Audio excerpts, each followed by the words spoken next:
A recent series of major orders with similar extraordinary requirements have failed, and stratagems that were promised to the community upon their completion have been appropriately withheld, upsetting the dwindling player base, which is sitting at a respectable place of about 66,000 players currently. However, according to Eurogamer, this number represents a nearly 65% drop from the month before it. Of course, that number is trending downward for a number of reasons. Live service games tend to have heavy drop-offs after a honeymoon period, and Helldivers 2 enjoyed a lengthier one than most. That was due to the fact that the shifting nature of the game seemed novel at first, with Arrowhead introducing new features, worlds, weapons, and enemies at an incredible and somewhat unprecedented rate. However, eventually gave way to frustration as players felt that the game's balance seemed to shift chaotically and accrued a number of bugs along the way. The dust continues to settle after a PSN login requirement was walked back after a thoroughly damaging weekend, and the picture ain't too pretty. It's clear that Helldivers 2 is bumping up against an ugly numbers problem. On one hand, its narrative and goals require that sometimes comically large numbers be hit in order to make progress. The game creates incredible story beats because it has been able to throw hundreds of thousands of players working in unison at fabricated problems, which has helped propagate word about the game. On the other hand, there once was an engaged player community that was more than happy to mobilize and try to meet the ludicrous demands, in part because role-playing the whole affair made it a fun thing to do with other players.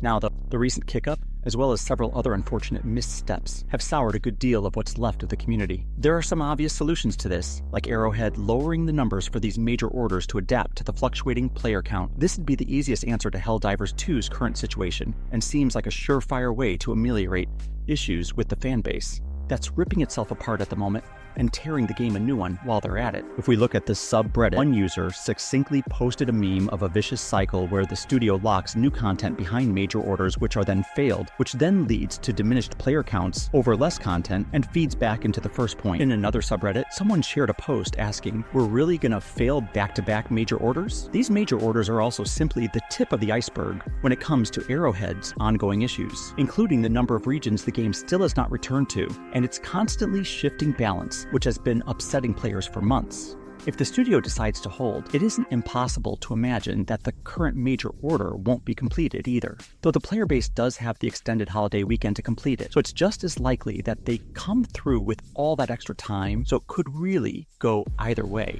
The completion or failure of this next major order could be a fortuitous sign of the times to come, or a grim omen. At the end of the day, the numbers will spell out Helldivers 2's future, and I really hope they bring some good news come next week.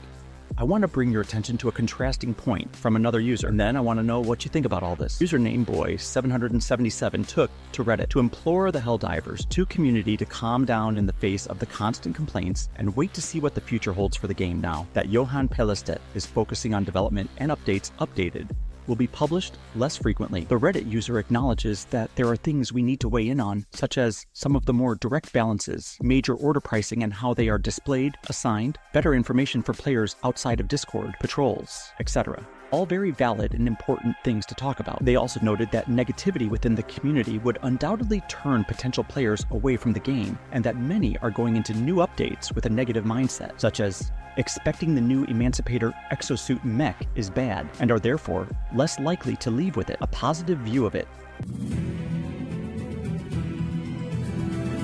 Freedom's greetings. I'm your host, Coretta Kelly. Today, the Dark Fluid Research Facility on Moradesh went into emergency shutdown, following what officials are describing as, quote, a close call. According to reports, the volatile exotic material suddenly collapsed into a micro black hole that spaghettified 12 facility members before evaporating. Production of weaponized dark fluid is scheduled to resume tomorrow, with no shortfalls projected in support of the ongoing operation to destroy the Terminid supercolony. That's Liberty's latest.